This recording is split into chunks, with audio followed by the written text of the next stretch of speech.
Ram Jaya Ram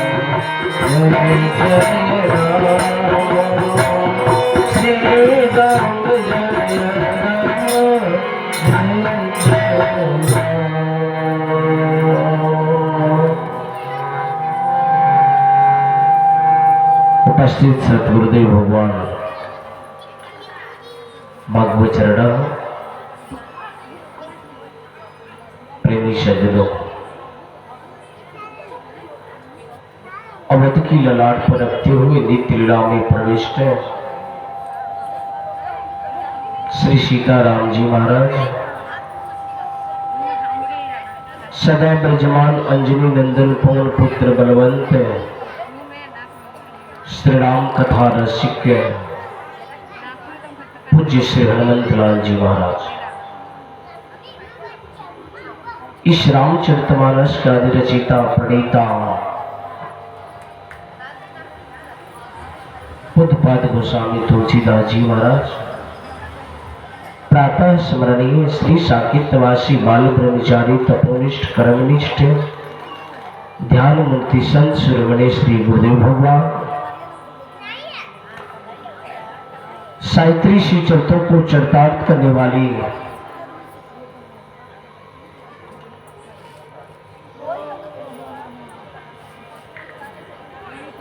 माता अनुसुईया जी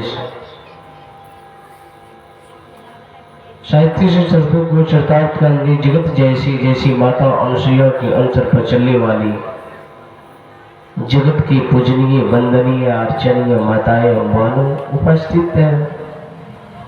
सभी राम कथा सभी श्रोता समाज शिव प्राण प्रतिष्ठात्मक महायज्ञ के समस्त कमेटी के एवं पदाधिकारीगण समस्त कलाकार बंधु जहां से बैठ करके भगवान की चर्चा आप सभी बैठ करके आप दर्शन कर रहे हैं, भगवान की कथा को श्रवण कर रहे हैं। इस व्यासपीठ से सभी को हार्दिक अभिनंदन बधाई करते हुए मानस की ओर हम सब प्रवेश करते हैं। ये परमात्मा का जीव जो मिला है बड़ा अनमोल है। इससे क्या भरोसा किया जाए, माटी का बुलबुला है। इसको कहा गया है मिट्टी का यह चटक खिलौना मिट्टी में मिल जाएगा। अरे मन मुसाफिर निकलना पड़ेगा। कुटिया है पुरानी इसे का संभालो, तुझे एक दिन विश्व के स्वामी निकलना पड़ेगा। यह मिट्टी का चटक खिलौना है, कब निकल जाएगा। इसे कहा गया अभी पंक्तियों में आप लोगों ने सुना भजन में, क्या भरोसा है इस जिंदगी का, क्या भरोसा है इस जिंदगी का, साथ देती नहीं है किसी का। इस जिंदगी का कोई भरोसा नहीं है, कब क्या हो जाएगा। हाँ अभी ठीक है, कल क्या हो जाएगा इससे किसी को पता नहीं है। इसलिए जीवन में यह बात कहना कि हम संसार में चले तो संभल कर चले, अपने पैर कदमों को जब रखे तो सोच कर चलना चाहिए मेरे सजन। इसलिए कि कहा गया है यह चलती गाड़ी दुनिया है, यह चलती गाड़ी दुनिया है, टिकट ले हम भी बैठे हैं। संभल कर चलना रे भाई, प्राय संग में धोखा है। जिसे तुम अपना समझता है वो सरासर झूठा है, जिसको हम अपना समझते हैं वो समझना कि बिल्कुल झूठा है, सत्य असत्य है, वो आपको साथ नहीं। इसलिए संभल कर जीवन में एक एक पैर को रखना चाहिए, चलना चाहिए कि हम क्या कर रहे हैं, कैसे चल रहे हैं। जैसे भगवान ने कल यही संकेत, तो आज से सब लोगों ने यही निर्णय किया कि हे देवगणों आप जाइए। गए देव सब निज निज धामा, भूमि सहित मन कर विश्रामा। हे देवगणों आप लोग जाइए, मैं आ रहा हूं। ये विश्वास हो गया कि परमात्मा का अवतार होगा और मैं स्वयं मनुष्य के रूप में आ रहा हूं। हम लोगों को जो जीवन मिला है ये साधारण मत समझो है, ये अनमोल रतन मिला है। ये लोग इस जीवन के लिए देवता लोग भी तरसते हैं कि हमें यह तन मिल जाता, मनुष्य के तन, तो हम भी कुछ लीला करते। हम लोग जो बैठे हैं एक पात्र है, हम जैसी पात्र बने हैं, मेरा जो रोल है हम लोग रोल निभा रहे हैं। जिसको जो मिला है, के जानता था कि इस मटिया पर कथा हुई, जग हुई, कोई जानता था? या हम सोचते थे कि यहां कुछ होगा? अचानक ललन बेचारे फोन किए और बोले, साल भर पहले से भी बेचारे करते थे कि बाबा प्रतिष्ठा करना है। मैंने कहा ना, अभी नहीं। इसी पहचान अचानक इलाहाबाद प्रयागराज हम लोग कुंभ में थे, अचानक फोन करके बोले, गुरुजी प्रतिष्ठा का मुहूर्त कब बन रहा है? यही समय बन रहा, आगे हमने आगे नहीं है। मैंने उस समाज को बोले, एक बार मैंने बोला तो फिर इसमें आ गया, लग गया। कहा क्या करे गुरुजी, हम नहीं लगेंगे तो प्रतिष्ठा नहीं होगा, मूर्ति बना हुआ है, दोष तो लगेगा। हमने कहा समाज को इकट्ठा कर करके कदे, कहा सब ठीक है, आप आ जाएंगे, जग हो जाएगा। उससे भरोसा था, मैंने डेट दे दिया, पोस्टर छपवा करके। आज यहां तक प्रगति आप सबों की सहयोग से यहाँ यज्ञ का बृहद रूप धारण कर लिया। यह नहीं है कि छोटा मोटा, हमने सोचा कि छोटा होगा ये यज्ञ। हम यज्ञ हमारी आपकी वश की बात नहीं है, जग जगदीश का होता है। हम केवल माध्यम, एक कर्म करना है, बिना कर्म किए हुए फल की प्राप्ति नहीं होगा। पहले क करना है, अब बिना किए हुए हम चाहे कि हम पाले, ये संभव नहीं है। पहले भगवान ने कहा कौन, पहले करो तब ख से मिलेगा ना। तो हम पहले करबे नहीं करेंगे तो मिलेगा कहां से? इसलिए जीवन में कर्म तो करना पड़ेगा। कर्म प्रधान विश्व करे राखा, जो जस करे तस फल जाए। कर्म प्रधान देश है, तो हमें कर्म करना होगा। तो कहने का अभिप्राय मुझे आप सबों से है कि परमात्मा का कृपा है तो हम इससे कार्य को करें। इसलिए यह चलती गाड़ी दुनिया है, संभल कर चलना रे भाई, प्राय संग में धोखा है। जिसे तुम अपना समझता था वो सरासर झूठा। इस संसार में, दुनिया में कोई किसी को है नहीं। बस केवल भरोसा किस पर हो? उस ईश्वर गौर को भरोसा जरूर करो। बिना उनका कृपा का एक पत्ता भी नहीं डोलता है। इसलिए ये शास्त्र में भी ऐसा है कि वर्णन है कि भगवान की कृपा, उसी प्रकार से देवताओं के बोले आप लोग जाइए, डरिए मत, आप लोग कर्म किए, मैं तुरंत आप सबों को मैं वचन देता हूं कि मैं अवतार लेकर के आऊंगा। जन डर पहु मुनि सिद्धि सरेसा, तुम्हारी लाग धरहु नर भेसा। हम आप लोगों के चलते मैं मनुष्य के रूप में उतार आता हूं। हम लोग एक क्या है, एक हम लोग भगवान का अंश है, ईश्वर अंश, जीव अविनाशी, चेतन अमल सहज सुख राशि। हम लोग ईश्वर के अंश हैं। हम ईश्वर के अंश होने के नाते हम भगवान का एक स्वरूप है, हम उसे केवल समझ नहीं पाते हैं। समझ जाएंगे तो आपका जीवन संवर जाएगा मेरे सज्जनों। साधन धाम मोक्ष कर द्वारा, पाहिन लोक पर लोक सवारा। एक सच्चा बैठो सब।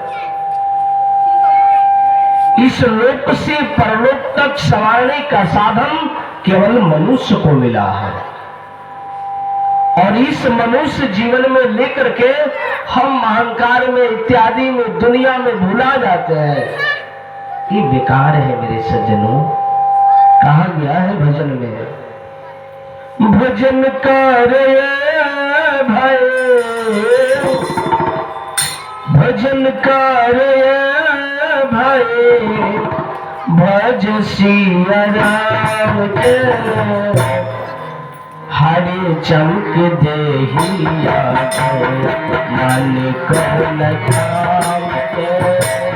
भजन कर भाई, भजन कर भाई, भज सिया राम के, हरे चमक देहिया मन को लगाम के।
सिया राम के,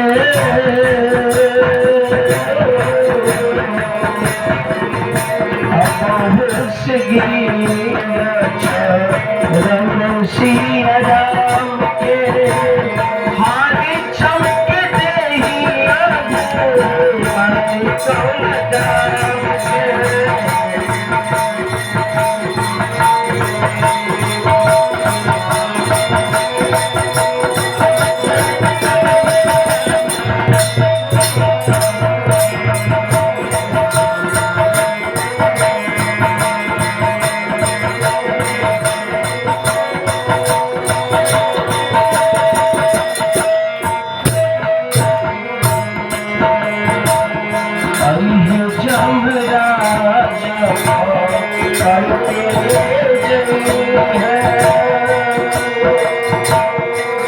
इस जीवन को जमराज आएगा ना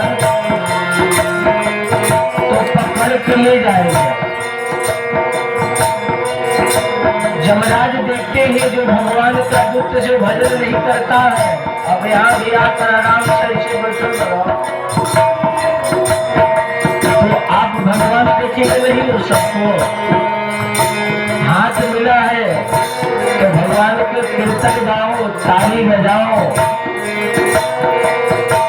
इस सुंदर सी हाथ मिलाए मानस में लिखे बाबा ने राम कथा सुंदर कर ताली और संशय विहंग उड़ावन हारी।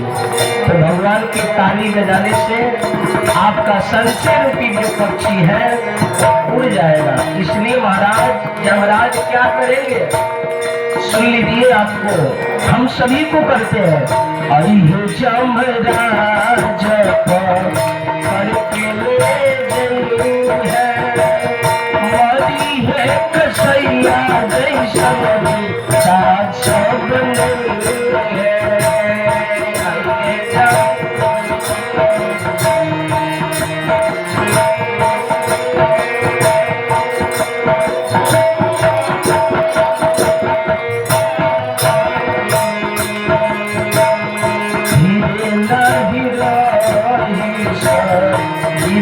कौन काम के नहीं रही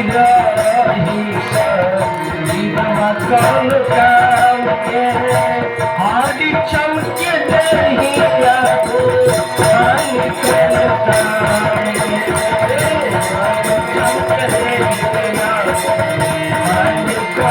काम के भजन करे भाई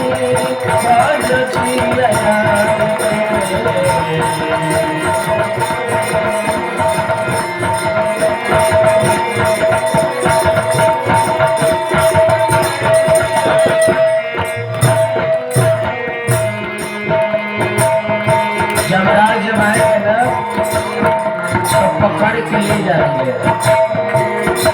पकड़ के ले जाएंगे तो वहां क्या करेंगे, आपका भाई उतारेंगे। जब नहीं होगा तब कसाई की तरह, कसाई को जानते हैं जो गाय गरु को काटता है कसाई, जो गाय माँ को हम लोग इत्यादि किसी कसाई के हाथ से दे देते हैं तो कसाई बड़ी तीव्र से गौ माँ को हत्या करता मरता है कसाई अपनी तरह, और उसको सूज कर देता है, एकदम दुबले पतले बना देता है। उसी प्रकार से यमराज भी ले जाएंगे, भजन नहीं करेंगे, बिना मोह माया की कसाई की तरह मारेंगे, शरीर बिना कामयाब हो जाएगा, कोई काम करना नहीं रहेगा। तब क्या कहते हैं बाबा ने,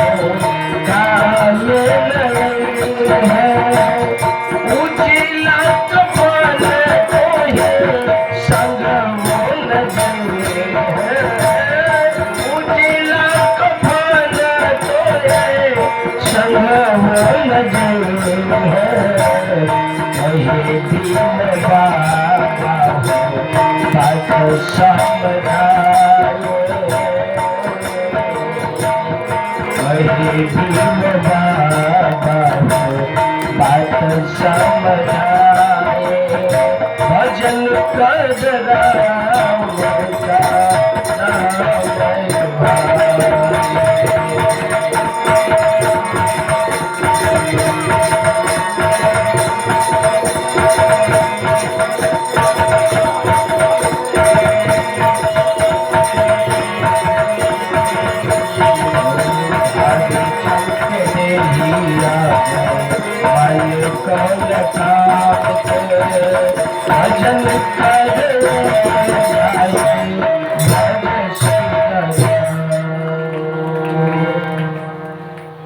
हरि चमक देहिया घुमन कौन के भजन करे भाई भज सिया राम। इस हरि चाम के तन से गुमान करने की जरूरत नहीं है, व्यक्ति को स्वाभिमान कर करके जीना चाहिए। हम धन दौलत वैभव खजाना सब पड़ा रह जाएगा, मरने के बाद एक उजला कफन साथ में तक नहीं जाएगा, उसको भी छोड़ दिया जाएगा। वो भी घाट तक बाद में हम लंगे आए थे और लंगे संसार को जाना। दुनिया संसार को जीतने वाला सिकंदर इस देश पर पूरा राज किया, जब जाते समय दुनिया को हाथ पसार कर गया कि मैंने कुछ लेकर नहीं जा रहा। अरे मेरे भाई, आप भी जीवन में सोच लेना, बिल्डिंग, दुनिया का वैभव, सुख हम बनाते बनाते थक जाएंगे, एक दिन सबको छोड़ करके संसार से हम चले जाएंगे, कुछ नहीं जाएगा। तो हम जीवन में क्यों ना सोचे कि जो सार्थक मेरे लिए है, मैं संसार परिवार के लिए तो कर लिया, घर में बैठकर एक सेकेंड ही क्यों ना परमात्मा को याद करें, जो कि मुझे जीवन साथ तक वह जाए, जो आगे हमें पूर्व जन्म में भी वो मिले। ऐसा कर करके आज धन्य है, उस मां जननी को भी धन्य सोचना चाहिए। मनुष्य के तन में लेकर कहते हैं कोई बेटा साधु बन जाए, तो मां सोचती है कि साधु बनना ही सबसे बड़ा बेकार है। नहीं, धन्य वही है जो मां का कोख का कोई औलाद संत बन जाए, भगवान की भक्ति करे, उसकी कोख भी यह तर जाता है। इसलिए और स्वयं भगवान के मनुष्य को तन जो मिला है ना, ये समझो कि बहुत बड़ा भाग से मिला है। अभी साधारण नहीं है कि जो मन में आए मैं कर दूं, जो सोचूं वो कर दूं, नहीं, ये बड़ी संयोग से मिला है। हम इससे जीवन को निर्वाह करें। भगवान ने एक ही बात कहे कि आप सभी जाइए, आप किसी तरह से बंदर बनो, भालू बनो, गैया बनो, बछड़ा बनो, किसी तरह से रहो, केवल प्रतीक्षा यही करो कि मेरी अवतार हो जाएगा अयोध्या में। मैं किसके घर में आऊंगा? तू दशरथ कौशल्या रूपा। स्वयं महाराज दशरथ के घर में अपने चारों भाइयों के साथ में आऊंगा, और उस दिन समझ जाना कि तुम्हारा सब पापों, सब लोगों को, जितने ये राक्षसों से मैं उद्धार कर दूंगा। ऐसा सोच करके भगवान अवधपुरी रघुकुल में राम, वेद विहीन दशरथ इनाम। अवधपुरी में रघुकुल महाराज दशरथ थे, चारों दिशाओं में उनकी छत्र छाया, और ऐसे राजा थे कि उनकी सारी दिशाओं में उनका छत्र राज चलता था। आज उस दशरथ महाराज, उनकी पत्नी कैसी थी? आचरण पुनीति, कौशल्या नारी प्रिय सब आचरण पुनीत। महाराज कौशल्या जो थी, शत्रुपा जो पूर्व जन्म में थी, आज कौशल्या आचरण पुनीत थी। और कौशल्या मैया जानती थी कि हमें पति की रूप, पतिव्रता स्त्री थे, पति अनुकूल प्रेरिता, पति के अनुकूल, ये नहीं कि अपना अनुकूल नहीं, पति की चेहरे को देख करके भाप जाती थी कि हमें पति जी क्या मांग रहे हैं, मुझे पानी मांग रहे हैं, क्या भोजन की आवश्यकता है। पत्नी वही होती है जो पति की चेहरे के रूप को देखकर पहचान जाए, उसे क्या जरूरत है। उस प्रकार से महारानी कौशल्या थी, पूरी एकदम सतर्क रहती थी, जानती थी। वैसे हम सभी आज की भी नारी को मैं कह रहा हूं कि बनना है तो कौशल्या बनो, बनना है तो केकई मत बनो। कौशल्या बनकर जीवन में रहना। कभी कौशल्या को कभी झगड़ा नहीं हुआ। 3-3 सौत थी कौशल्या को, सुमित्रा, केकई, और किसी को एक आ जाए, काट के भी 103 आ जाए तो लड़ाई निश्चित है। और वो कैसी थी कि एक बार भी नहीं बोली और प्रेम से रहती थी काट को। वैसे हम लोग भी समन्वय बना करके बिल्कुल अपना पतिव्रता स्त्री, तो ऐसे ही नहीं है। माता अनसुईया क्या थी? माता अनुसुईया, उनकी पति के नाम था अत्रि मुनि। माता अनुसुईया ने केवल अपने पति की चरणों की सेवा कर करके, केवल चरणों की सेवा कर करके ब्रह्मा विष्णु महेश को एक पलने में झुला दिया। क्यों? परीक्षा लेने के लिए गए थे। तो हम सती अनुसुईया बने, हम उसकी चर्चा करेंगे। पति की सेवा कर करके आप जब निष्ठा रहेगा तो आप मोक्ष की प्राप्ति कर सकते हैं। क्यों? आपके लिए पति ही भगवान है। बाकी पति को भी ऐसा होना चाहिए कि मेरी पत्नी भी भगवान है तो मैं भी उसके लिए, मेरी भी लक्ष्मी वही है। यानी कि पति को भी ऐसा नहीं हो जाना चाहिए कि मेरी लक्ष्मी को छोड़कर प्राय लक्ष्मी की चक्कर हो। ऐसी कभी जीवन में कार्य नहीं होना चाहिए। उसी प्रकार से महाराज कौशल्या उस समय की देवता लोग प्रतीक्षा कर रहे थे। बाबा ने मानस में बड़ा सुंदर से दर्शाए हैं।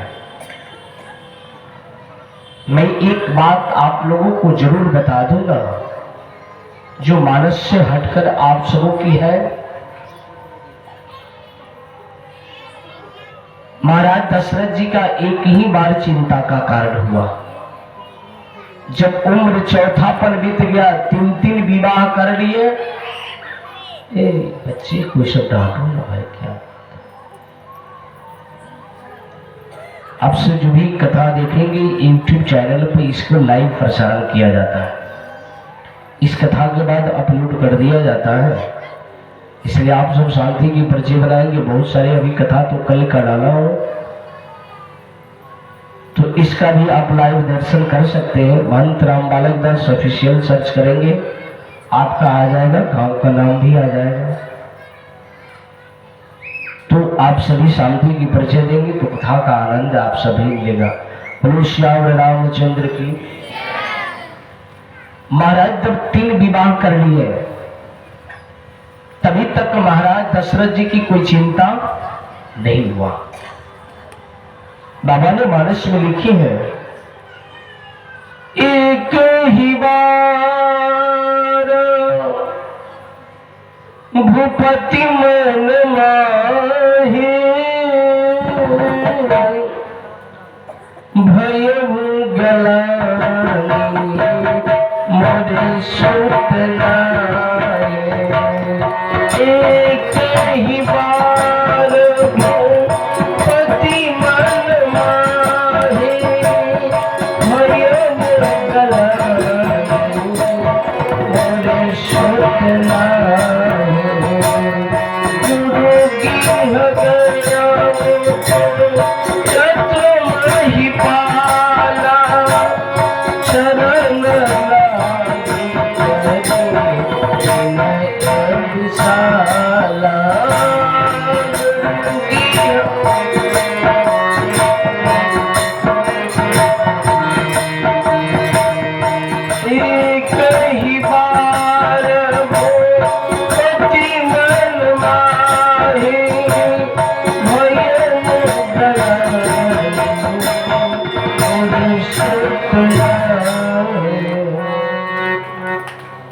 एक ही बार भूपति मन माहे भय गलानी मोरे सुत।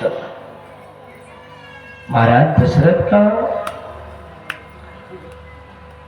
एक बार चिंता हुआ, दोबारा नहीं हुआ था। महाराज का चिंता का कारण क्या हुआ, ये सोचने की बात है। महाराज दशरथ का चिंता का कारण क्या हुआ। एक बार महाराज दशरथ अपने मित्र इंद्र से मिलने चले गए। एक बार महाराज दशरथ इंद्र से मिलने के लिए चले गए क्योंकि मित्रता था। जैसे इंद्र के सानिध्य में गए, बड़े इंद्र राजा थे, स्वागत किए कि महाराज चक्रवर्ती नरेश दशरथ आए। कोई भी घर में अतिथि आए तो आदर के साथ सम्मान करो पहले। जैसे डॉक्टर के सम्मान करके आदर पूर्वक उनकी आसन देकर के बैठाए, अष्टधातु की सिंहासन था, वहां बैठाए, बड़ी नैवेद्य इत्यादि जलपान इत्यादि कराए।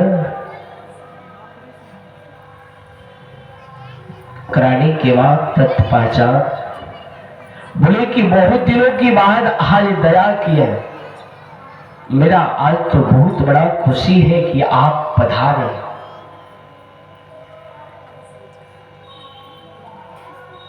आप पधारे, यह बहुत बड़ा मुझे प्रसन्नता है, बहुत बड़ा खुशी है।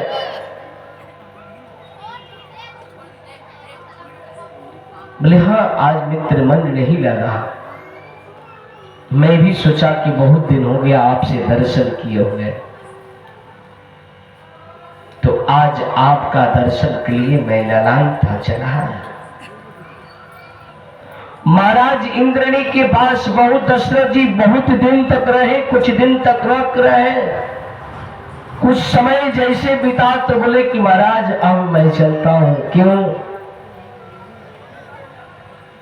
कि जो हमारी राजपाट है, बिना राजा का कितना प्रजा किस प्रकार के रहेंगे। राजा जिस राज्य में 2-4 दिन 5 दिन चले जाए तो सेवक मंत्रियों पर कितना दिन घर चलेगा। इस प्रकार से महाराज दशरथ जी बोले कि मित्रवर आपकी आज्ञा हो, क्योंकि जाए जाते अपना मन से आना है तो सब वहां की मन की इच्छा के अनुसार। बोले ठीक है महाराज, इंद्र ने कभी दशरथ जी को रोका नहीं। बोले ठीक है मित्रवर, हमें समझता हूं एक राजा ही दूसरे को मर्म को समझ सकता है। अब एक गृहस्थ ही गृहस्थ को बारे में समझेंगे, अब हमसे पूछेंगे तो क्या बताएंगे, हम उस मर्म को नहीं जानते तो नहीं बता पाए। बोले ठीक है। वहां से महाराज दशरथ जी अपनी राज्य की ओर चले आए। अयोध्या में अपनी सभा में बैठे थे, उस जगह चले आए तो ब्राह्मण विद्वानों से महाराज इंद्र ने एक बात बोले कि जिस कुर्सी पर महाराज दशरथ बैठे थे वो कुर्सी अपवित्र हो गया। मंत्री सेवकों लोगों ने कहा कि महाराज आपका मित्र थे, ऐसा तो कोई बात नहीं था, अचूक थे, ये कुर्सी अपवित्र हुआ कैसे?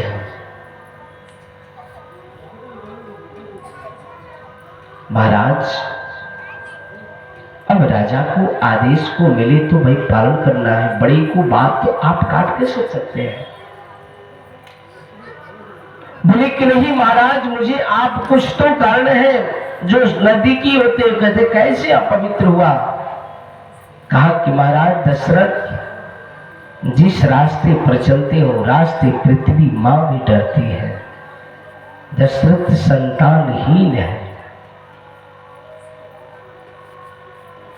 महाराज दशरथ का कोई संतान नहीं है, इसलिए पृथ्वी भी डरती है।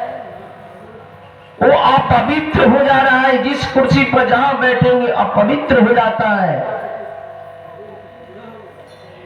और पृथ्वी जो संतानहीन व्यक्ति है, उम्र ढल गया, चौथापन उम्र आ गया, इसलिए ब्राह्मणों पंचगव्य से कुर्सी को दिलाया जाए। ब्राह्मण विप्र देवता अपवित्र के भी पवित्र करते हैं।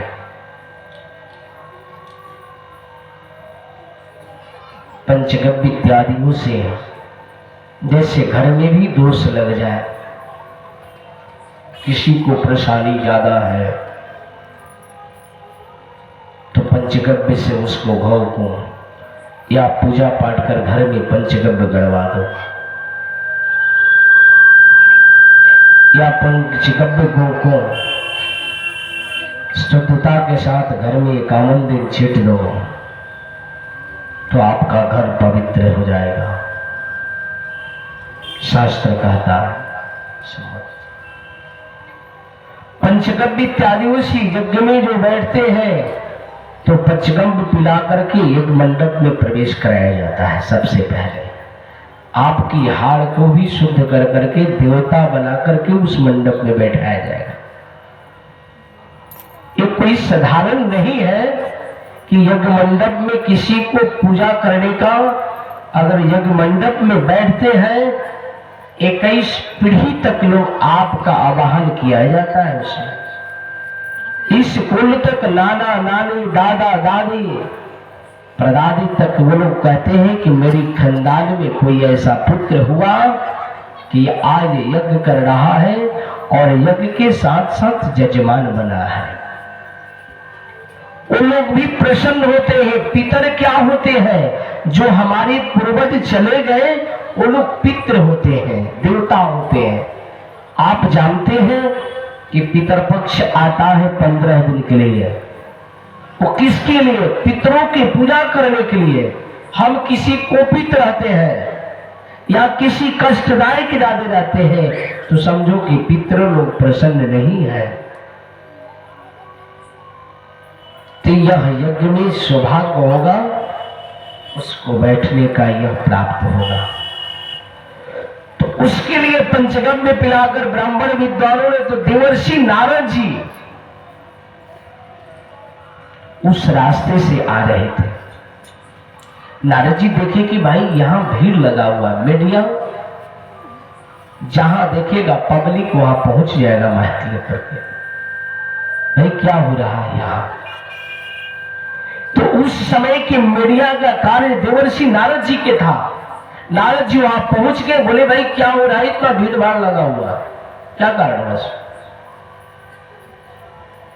बोले महाराज यहां तो कुछ नहीं हो रहा है। बोले कि यह पंचगव्य इत्यादि सारा चीज ब्राह्मण आप लोग तैयारी किए किस लिए? बोले कुछ नहीं है, बस ये कुर्सी को पवित्र कर रहे हैं। बोले कुर्सी अपवित्र हुआ कैसे, साफ सुथरा है? बोले कुछ नहीं महाराज, अभी दशरथ आए थे, इंद्र का मित्र थे महाराज दशरथ, उनको यह बैठने से यह कुर्सी अपवित्र हो गया। बोले क्यों? मीडिया एक एक बात को खोद कर पूछ लेती है, क्यों भाई, कारण क्या होगा? बोले महाराज संतानहीन व्यक्ति है वो, उनकी 4 पुत्र विवाह कर लिए, 3 विवाह कर लिए, एक भी कोई संतान नहीं है। हमारे राजा का कथन अनुसार इस अपवित्र है, इसलिए हम लोगों ने पवित्र कर रहे हैं। बोले नारायण हम जानता हूं। देवर्षि नारद जी की इतनी बात सुनकर तुरंत कहां के लिए? अयोध्या के लिए परेशान कर गए।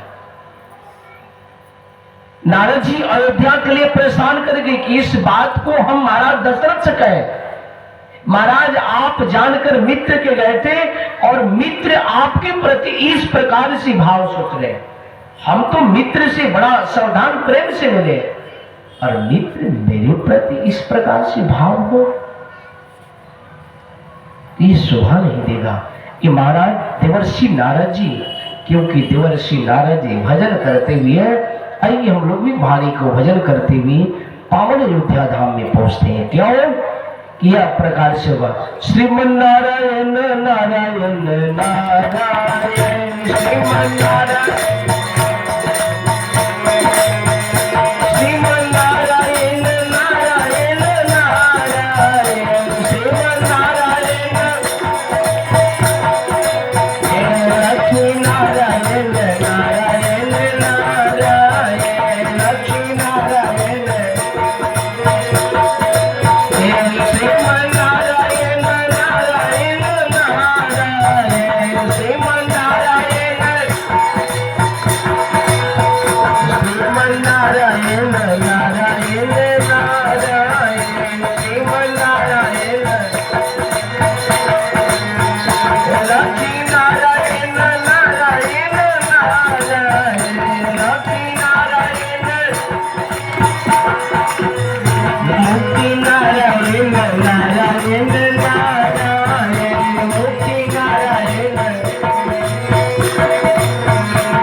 श्रीमन्नारायण भगवान की।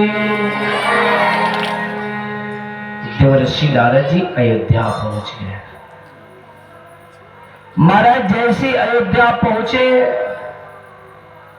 महाराज दशरथ तुरंत ही वहां से आए थे, अपने मंत्रियों के साथ बैठकर मीटिंग कर रहे थे।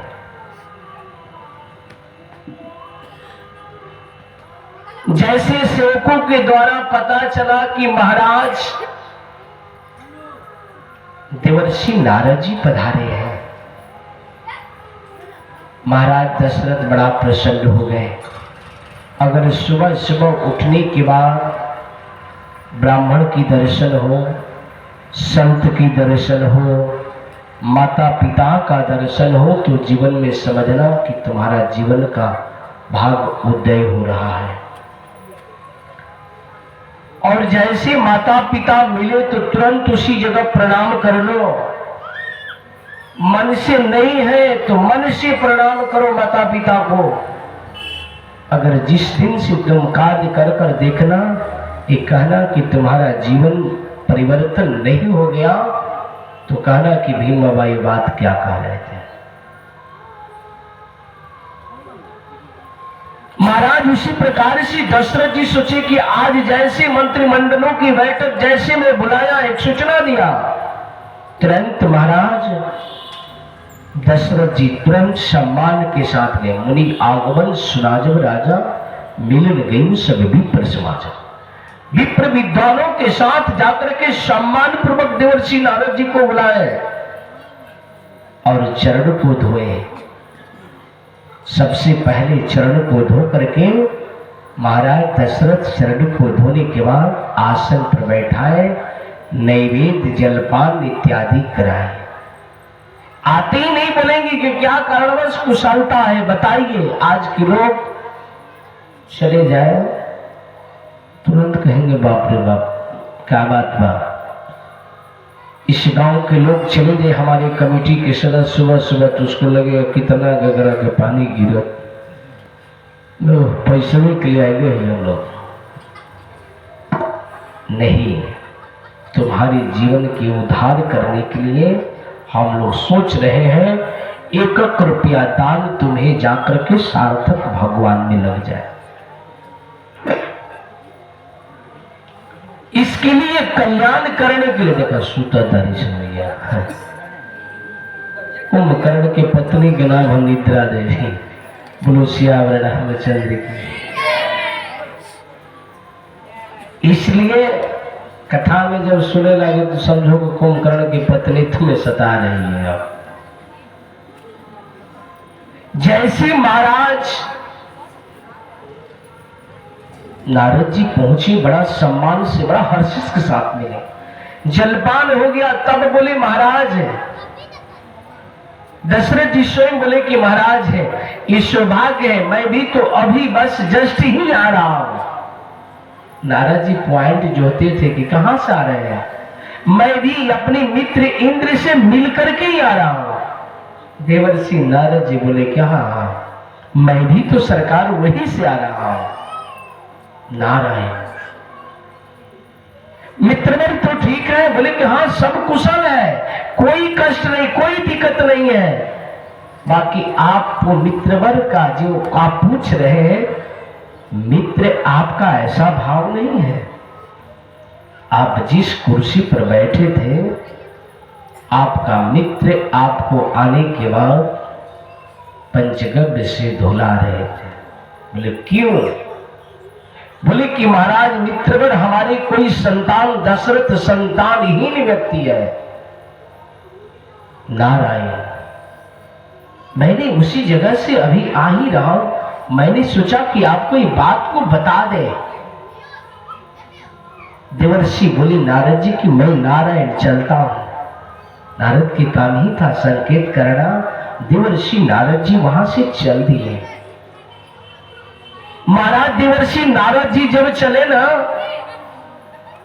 तो देवर्षि नारद जी जैसे जाते, महाराज दशरथ तुरंत सिंहासन पर सबको हटा दिए और उसी समय चिंतन करने लगे। चिता नहीं, चिता वही होता है जो मनुष्य को जला देता, और चिंतन वही करते हैं जो मनुष्य विशेष जो चिंतन करना चाहिए।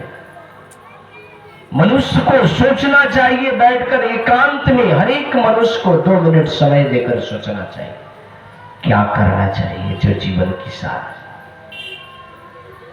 महाराज दशरथ तुरंत उसी जगह सोचते हैं क्या, एक ही बार भूपति मन माहे भई गलानी मोरी सूत नाई। महाराज दशरथ को उसी समय गलानी हुआ कि मेरा सचमुच में एक भी कोई संतान नहीं है। महाराज दशरथ तो पहले सोचते थे कि पूरी प्रजा मेरा ही संतान है, सही नहीं, मेरा कोई संतान नहीं है, 3 विवाह कर लिए, मेरे बाद अयोध्या का राज कौन चलाएगा। कि महाराज मित्र हमारे गलत नहीं सोच रहे थे, सत्य सोचे। एक बार महाराज दशरथ जी की उसी समय गलानी हुआ, भाई गलानी मुझे सुतराही। मैंने विचार किया कि क्या करना चाहिए, अगर नहीं समझ में आए तो तुरंत बड़े लोगों से या गुरुदेव का जीवन में लोग कहते हैं गुरु जीवन में बनाना बहुत बड़ा सार्थक है, बिना गुरु का जीवन अधूरा है। गुरु जीवन के लिए आपका सहारा है। अगर विशेष जीवन में हो, अगर कष्ट आए तो गुरु की सहारा जीवन में जरूर लेना चाहिए। और गुरुदेव से निर्जल भाव से आप कहिए, छल मत रख करके, जो उदारता हो गुरुदेव से अवश्य कहना चाहिए। आज के शिष्य जो होते हैं सुते को आ देंगे तो पैसे मांगने लगेगा, नहीं, गुरु से कभी नहीं, मित्र से, गुरु से, बाप मतारी से, पत्नी से झूठ नहीं बोलना चाहिए। कुछ ऐसा सार्थक है कि जीवन की सच्चाई करने से आपके जीवन में उजाली ला सकता है। उसी प्रकार से महाराज दशरथ जी विचार के कि मेरा यह समस्या का निदान कहां निकलेगा, तुरंत उस राज सिंहासन को छोड़कर जिस अवस्था में थे तुरंत किसके सहारा लिए, गुरुदेव का। बाबा ने मानस में लिखे हैं, गुरु गिह गया तुरंत मैं ही पाला, अचरण लागे करी विनय विशाला। गुरु गिह गया तुरंत मैं ही पाला, अचरण लागी करी विनय विशाला। सिया राम सिया राम जय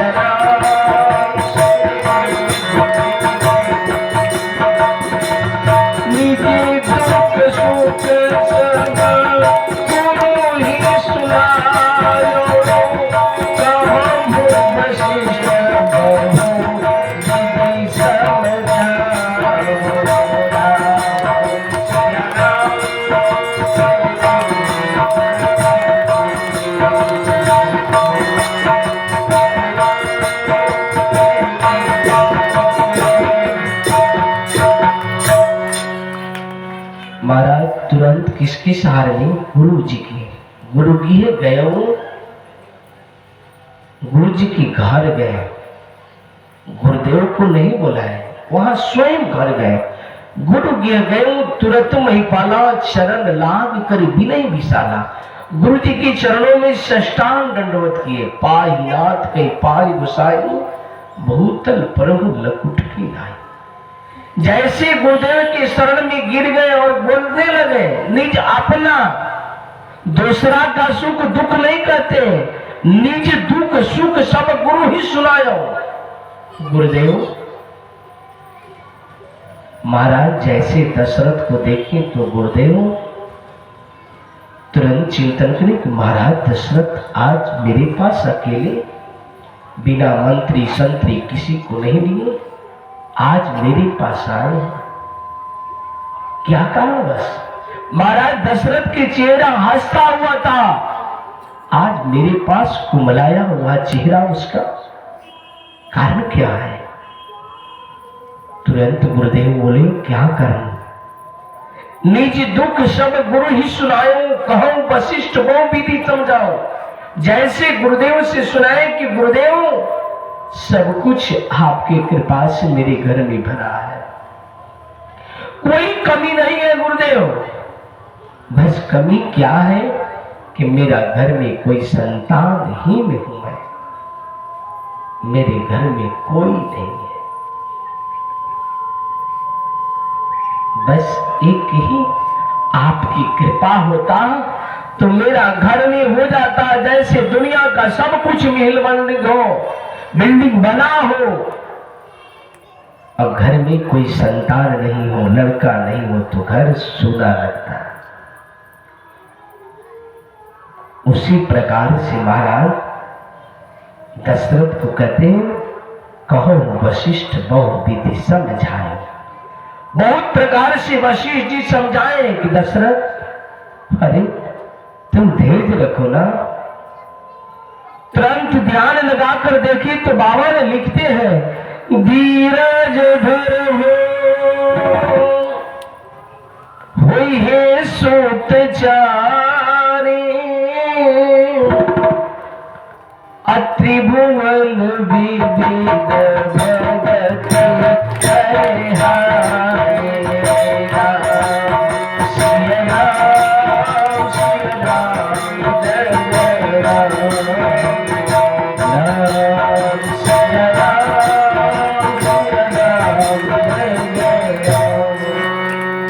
राजन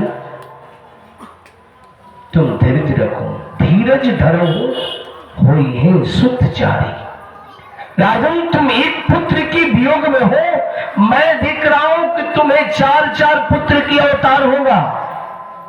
महाराज दशरथ सोचने लगे कि गुरुदेव धन्य है, मैं तो एक पुत्र के लिए तरस रहा हूं और आपकी कृपा हो कि मेरे घर में 4 पुत्र आ जाए, एक तो मेरे जीवन का सौभाग्य है।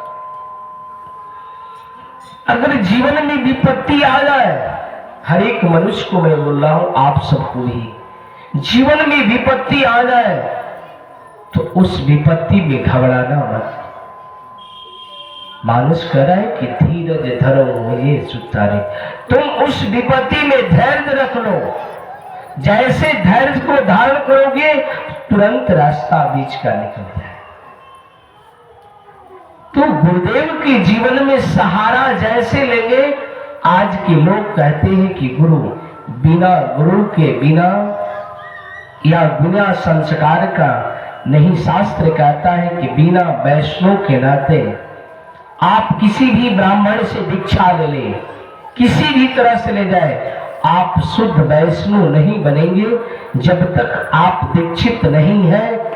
आप एक लोटा जल भी भगवान को देते ही अर्पण नहीं हो जाता।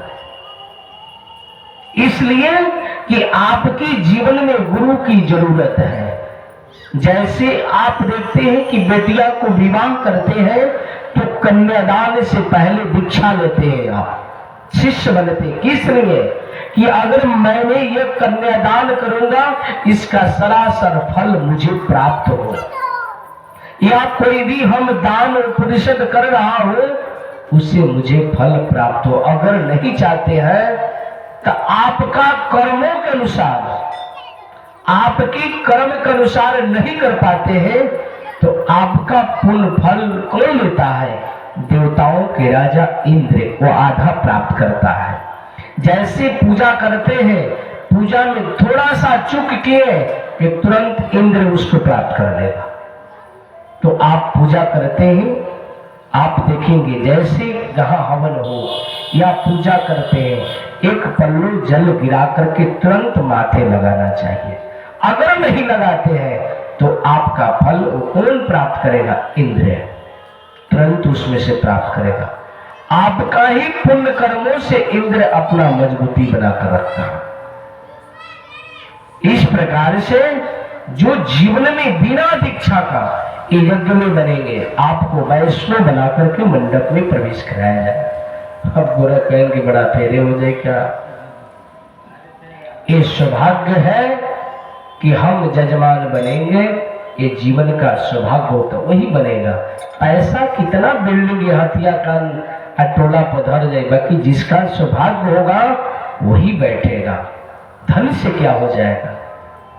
रख जाएंगे, रहिएगा, मांग के बेटी बोले रहो जाई ना। एक दिन लड़का मुंह में आग दरा दिला बाबू जा। तो जीवन के जो कर्म हम करेंगे, इसलिए कहते हैं कि हमें जीवन के सार्थक हो। गुरुदेव वशिष्ठ जी समझाए। महाराज दशरथ थे, वो बुला सकते थे गुरुदेव को, समर्थवान थे नहीं। अगर जीवन में कुछ प्राप्त करना है तो तुरंत हम गुरु के सानिध्य में जरूर जाएंगे। जैसे हम गुरु के सानिध्य में जाएंगे तो जो हमारी अंधकार होगा, केवल दर्शन मात्र से हमारा जीवन प्रकाशमान हो जाएगा। जैसे आप आधुनिक रिचार्ज करते हैं, मोबाइल को एक बार रिचार्ज करते हैं तो 6 महीने चलता है, 2 महीने चलता है। उसी प्रकार से गुरु के सानिध्य में अगर नहीं बनता है तो कम से कम साल में एक बार गुरु पूर्णिमा आता है। हम उस दिन जाकर के गुरु जी की चरणों, ये नहीं कि गुरु जी पैसा से प्रसन्न से नहीं, हमारी पुष्प ही से लेकर के हम गुरु जी की चरणों में समर्पण रहेंगे तो आपका जीवन का रिचार्ज हो जाएगा। बोलो सियावर रामचंद्र। उसी प्रकार से महाराज दशरथ जी बोले कि धैर्य रखो, विपत्ति आए तो घबराना नहीं चाहिए। बोले कि तुम दशरथ एक पुत्र के वियोग की तड़प रहे हो, मैं देख रहा हूं कि 4-4 पुत्र तुम्हारे घर में जन्म लेंगे, और ऐसे साधारण नहीं, त्रिभुवन विविध भगति में हारे, जो संसार को, दुखों को, कष्ट को हरने वाले, वो परमात्मा का तुम्हारे घर में जन्म होगा। महाराज दशरथ तो धन्य हो गए। गुरुदेव आपने जो कहा वो सत्य कहा। बोले कि नहीं राजन, एक कार्य करना होगा। क्या करना होगा गुरुदेव? तुम्हें यही यज्ञ करवाना पड़ेगा। यज्ञ जी आदेश किया जाए। वो राजा थे, यज्ञ जो होता था पहले के राजा महाराजा कराया करते थे। हम लोग की समर्थ कहाँ है कि हम यज्ञ करा सकते हैं? जितनी यज्ञ की सामग्रियां है उतना कई गांव बेचा जाएगा तब वो नहीं किना पाएगा। आप देखना है तो यज्ञ मीमांसा एक पुस्तक, उसमें देखें। हम उसकी अनुकरण कर करके भगवान की श्रद्धा के साथ हम यज्ञ करते हैं, भाव करते हैं। महाराज राजा तुरंत कहते हैं श्रृंग ऋषि वशिष्ठ बुलावा, पुत्र काम शुभ यज्ञ करावा। महाराज यहाँ श्रृंगी ऋषि को बुलाना होगा। श्रृंगी ऋषि कहाँ के थे? आप सब तो धन्य हैं। आप लोगों को गर्व करना चाहिए कि जिस क्षेत्र से आते, इसी पाटलिपुत्र के थे श्रृंगी ऋषि, यही के रहने वाले थे और को दूर के नहीं थे। यही श्रृंगी ऋषि जाकर के अयोध्या में यज्ञ करवाए। इसी पाटलिपुत्र से महाराज श्रृंगी ऋषि को आमंत्रित कर करके ले जाया गया अयोध्या में।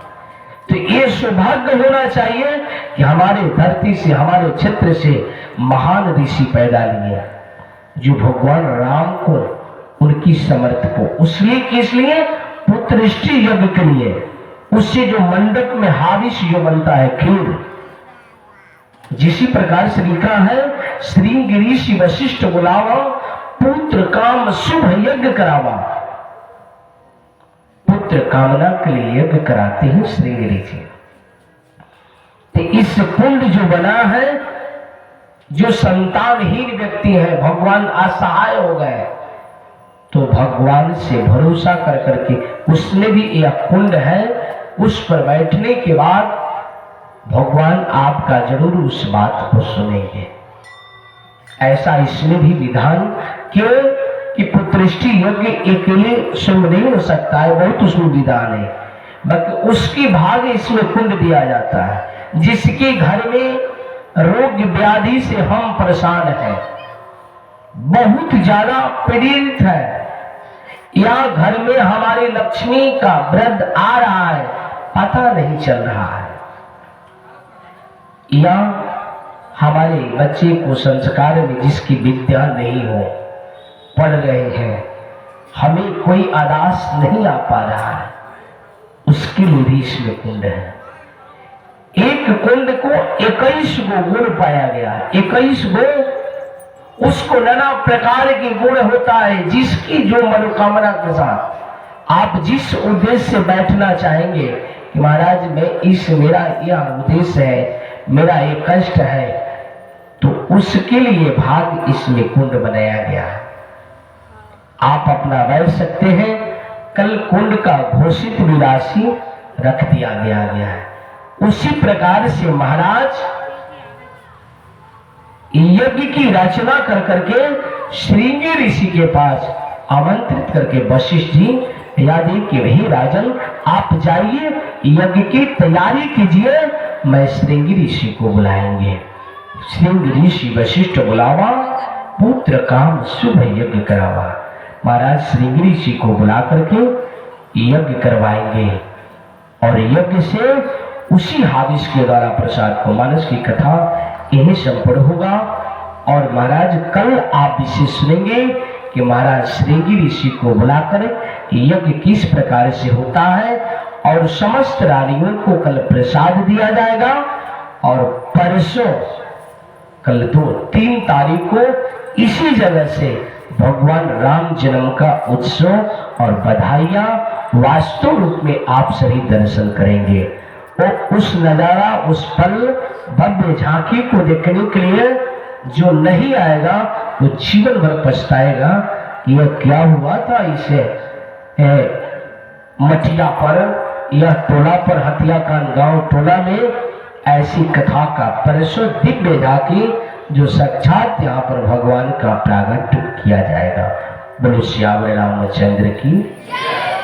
कल आप मानस में कथा सुनेंगे कि श्रृंगी ऋषि जी को वशिष्ठ जी किस प्रकार के बुला करके यज्ञ करवाते हैं। और वशिष्ठ जी की एक बात संकेत करेंगे जो किसी के मन में होता है कि महाराज दशरथ की बेटी थी शांता। कल आपको बताएंगे कि महाराज दशरथ की कल कोई बेटी नहीं थी, शांता कहां से आई, कल आपको बताया जाएगा कि शांता किनकी बेटी थी, महाराज दशरथ कैसे लाकर के श्रृंगी ऋषि से विवाह होगा। कल इस विषय का डिटेल्स आपकी कथा में बताया जाएगा। बोलो श्याम रामचंद्र की। तो आइए मैं आगे का कार्यक्रम को बता देता हूं, क्योंकि भगवान का प्रागट्य हो जाएगा और 4 तारीख को प्रधान कुंड का कल हमारे मुखिया जी की तरफ इत्यादि सभी लोगों, यहाँ कमेटी के जो भी सम्मानित बैठे थे,